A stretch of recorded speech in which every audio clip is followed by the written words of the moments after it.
Nicky, I'll make it happen. Thank you, Joshua. Joshua Picker, everybody. Woo! We have a question.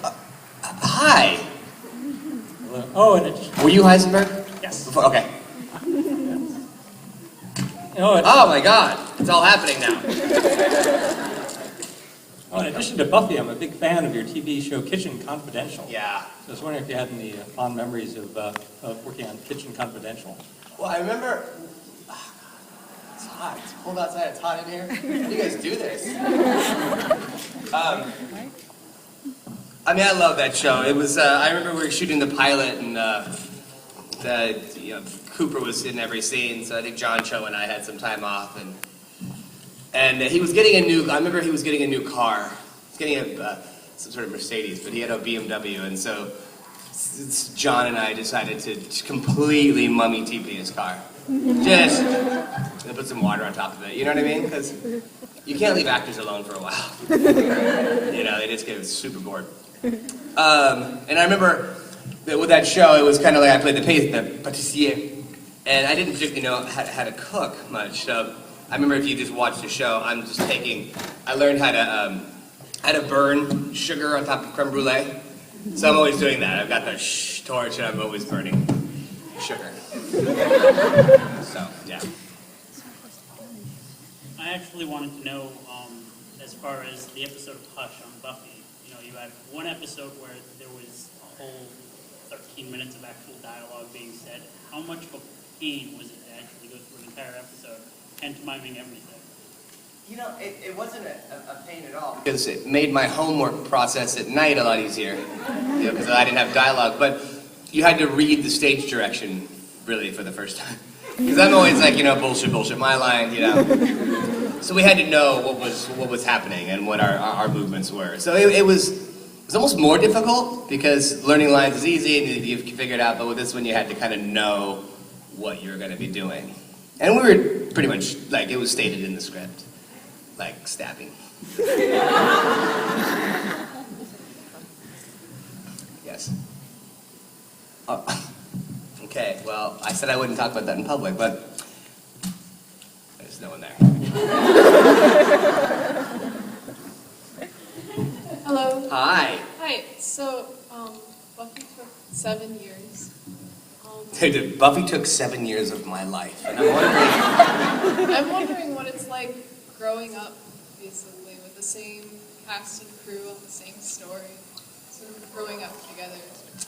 It was really, it was such a magical time, for me. It's really hard to put into words, so I'll make it sound,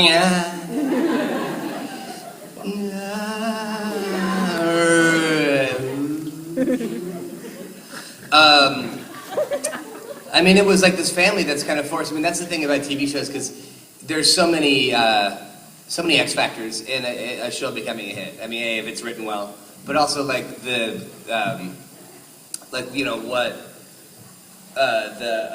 word I'm looking for? The chemistry is like, because it reads if you like or don't like each other, even So it was just kind of this weird, amazing family that then just ended, And I'm not really good at saying goodbye. And it sucked, because I still have dreams about, they're doing season 8, and then I'm not invited to it. And then I sneak onto set, and then they kick me off. And then I think I told the story before, and then I end up on the set of Growing Pains. Right? Isn't that crazy? I had a dream once, and it was actually kind of a scary dream. It had something to do with Buffy. I was picking up a friend from the airport. And it was kind of it was a Rhode Island type town. It was green, a lot of trees and hilly. And I'm picking up a friend, and then Matthew McConaughey's at the airport, and he's trying to kill me. Oh my God! So I run around, and then there's these little cobblestone streets and stuff, and I'm hiding, and there's these old doors, and it was like a New England type town. And then he always gets to the point where he's about to kill me, and then it starts over again. I'm at the airport again. And it's the top of the dream. And then it happened a bunch of times, and then until I learned, it was like Groundhog Day, so I learned how to best Matthew McConaughey so that he couldn't kill me. So instead of dying, he's about to kill me, but it starts over to the loop, And then I figured it out, and I wasn't killed by Matthew McConaughey.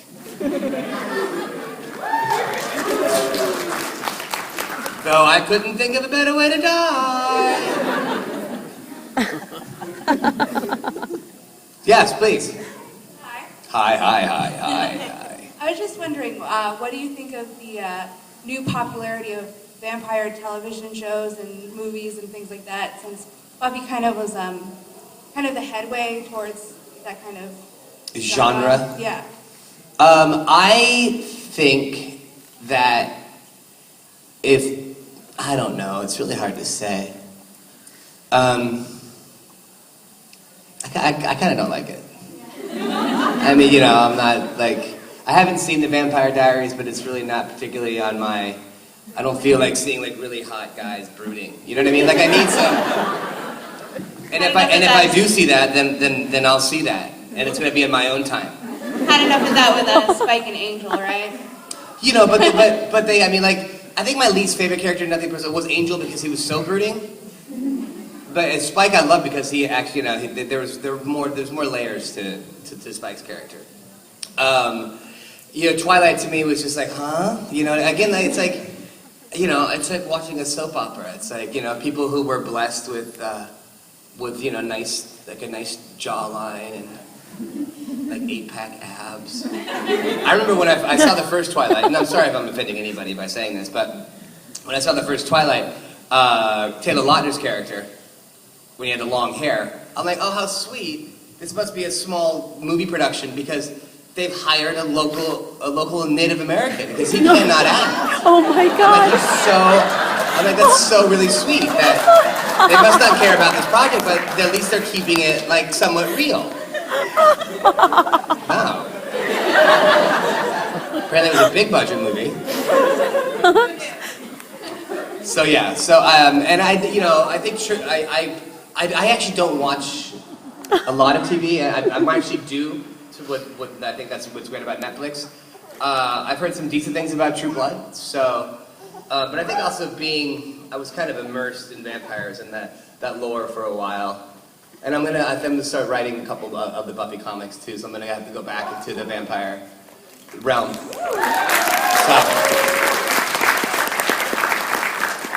Thank you. You're welcome. By the way, I never particularly answer questions. I just kind of talk around things a lot. I'm just going to say it's a two-part question. Okay, then you'll get a two-part non-answer. All right, was there anything in a shooting script or something that you might have... Hold on, let me stop you right there. Okay. After the tragedy that happened at LAX, can we not say shooting? I'm joking. Too soon. LA strong. Is there anything in the script that you might have read or something you might have shot, like filmed on, No, you can say shot. that you might have filmed that didn't make it to air that you wish it did? And also, what are you working on right now? Okay, well, right now I'm I'm shooting Criminal Minds. I've got a movie called Coherence, which is doing a lot of film festivals and winning a lot of awards. That's going to come out pretty soon. And anything that was, you know, the thing with Joss was that, no, I mean, because he had his hand in every single script.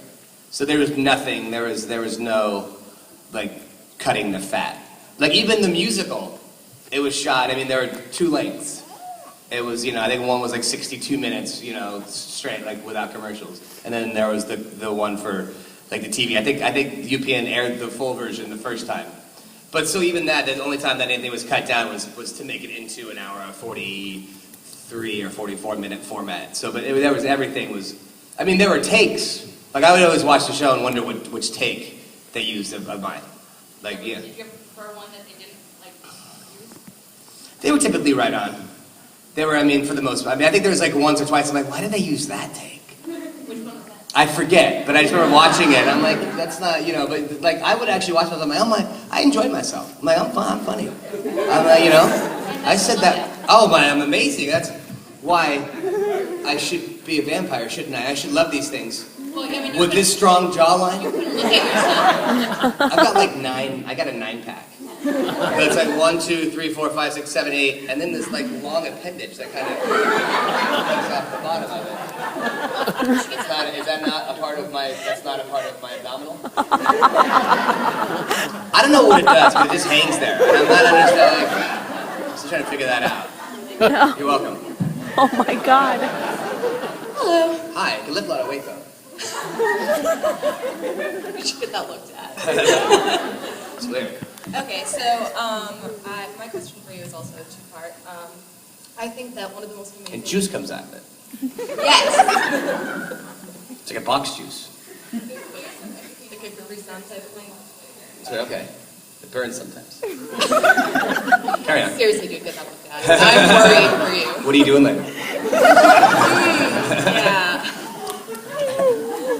So I think one of the most amazing things about Buffy is the emotional range. You can go from like those soul-crushing, so you're the one who sees moments. Yeah. All the way up until... So you're the one who sees. really- You're the one who sees, huh? So, and then it can be really funny as well. So my question to you is, what were some of the most difficult emotional scenes for you to film, and then some of your favorite fun things to film? I think the most emotional, difficult was the body. Just the whole episode was kind of a bummer. Yeah, that one's tough. You know, I hate to say it, it's just, I mean, because it brought out a lot of crew members and people had lost the family members. So Joss did a really amazing job capturing that.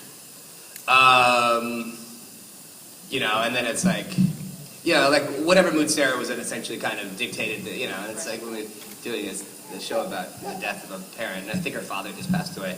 It just wasn't, that wasn't particularly fun to do.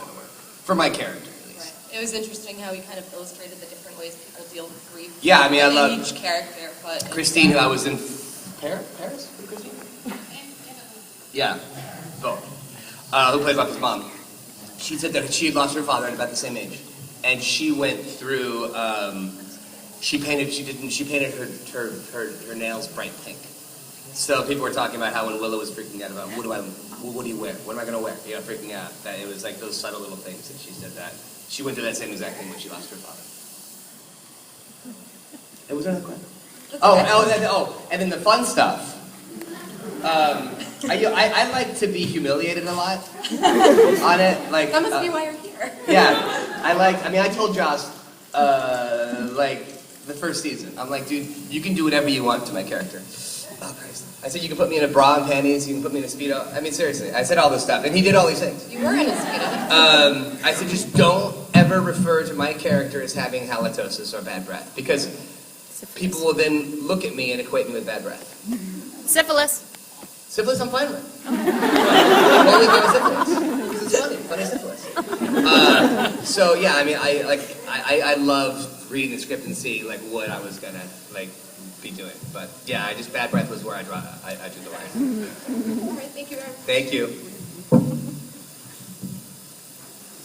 What's up, dude? How you doing? I'm doing pretty good. How you doing? How you doing? Well, how you doing? Pretty good. I'm doing pretty good too. That's good. So you're good. Yeah. No, it's great talking to you. My favorite episode is the musical one, Once More with Feeling. Mm-hmm. And I mean, I have to be honest with you, I know pretty much every word. Every word's every song? Yeah. Do you like the song? The one, what's the one that I can't say? Under Your Spell? Yeah.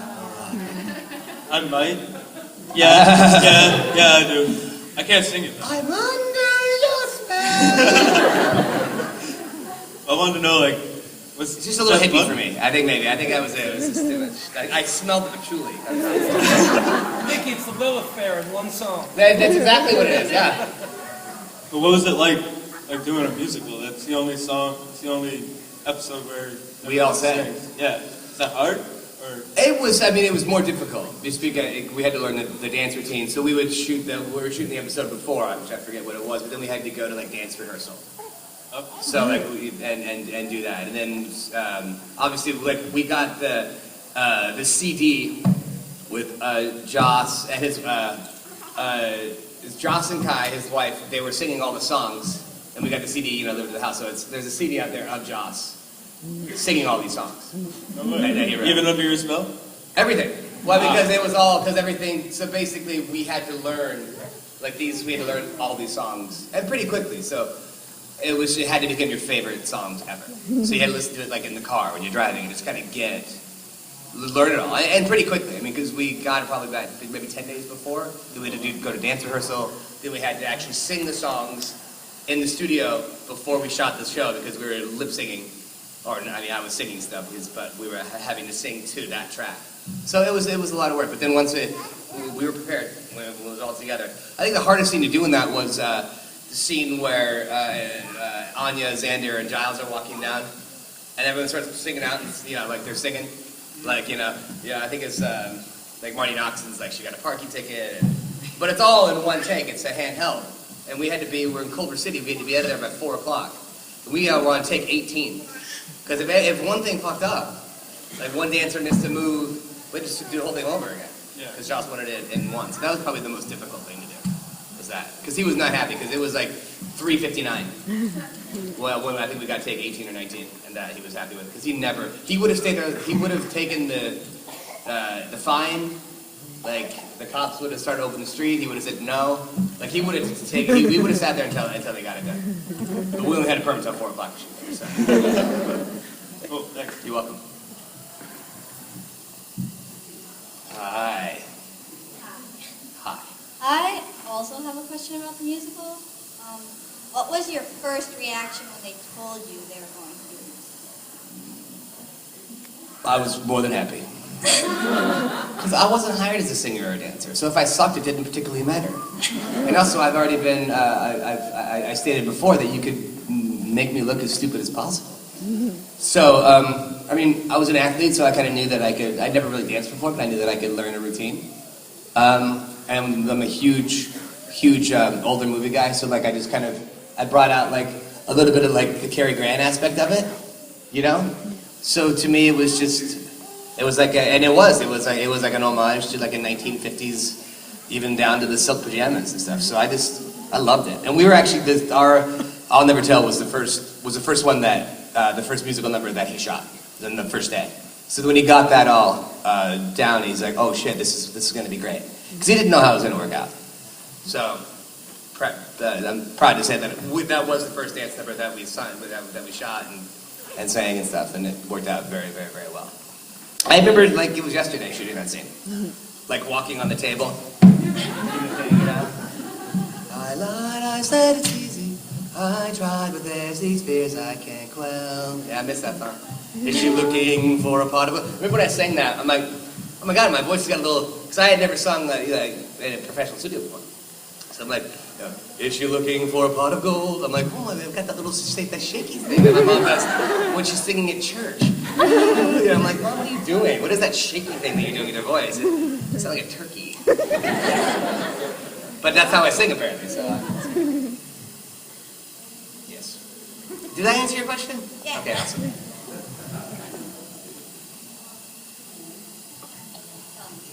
Yeah. My favorite Buffy episode was actually Restless from the end of the 4th season. It was just like so trippy and metaphors and stuff. But I always wondered what your reaction was like when you first read the script. It was like so bizarre, like what you saw. Which one was that one? The last episode of the 4th season. What happened? Like the dream. Oh, the cheese? Yeah. And then the French? Yeah. And then the ice cream? And then the apocalypse now? Yeah. Awesome. I loved it. I mean, I love that thing, can I get up?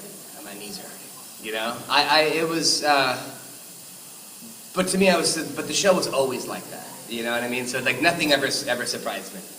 And like, I know the stuff in it was dreams. So, like, the thing about a dream, like, the most coherent dream I've ever had in my life was that Matthew McConaughey dream.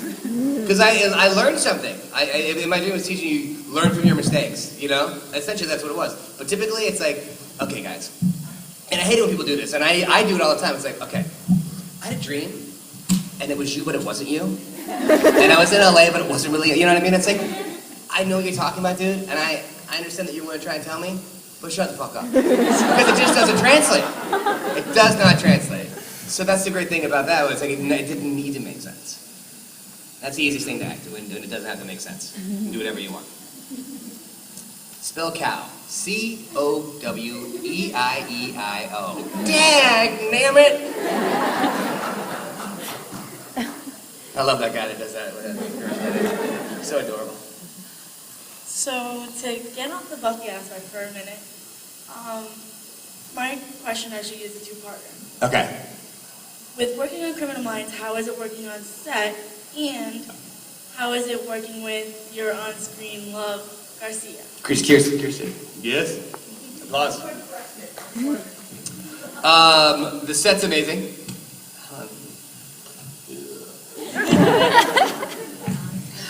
Stay away from the shaved beef. Tip your waitress. Okay, so the set is amazing. It's also, I mean, it's kind of one of those things, it's hard to, I've been on the show for 5 years now. So it's like, you know, there is like a repertoire, you know?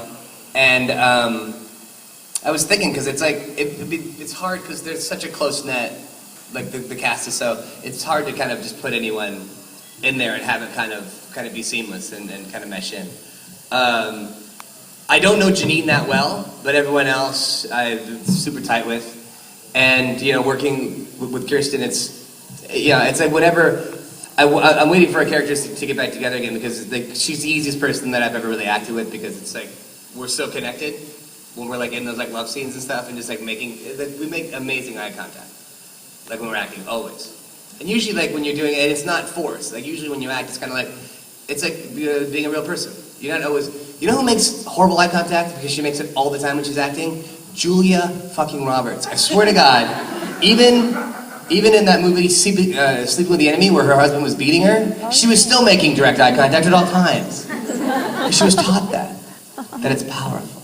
I'm like, but he's beating you, you know, sometimes you're a little shifty. I must add, you guys are such a great on-screen couple. Thank you. Thank you very much. And God, she's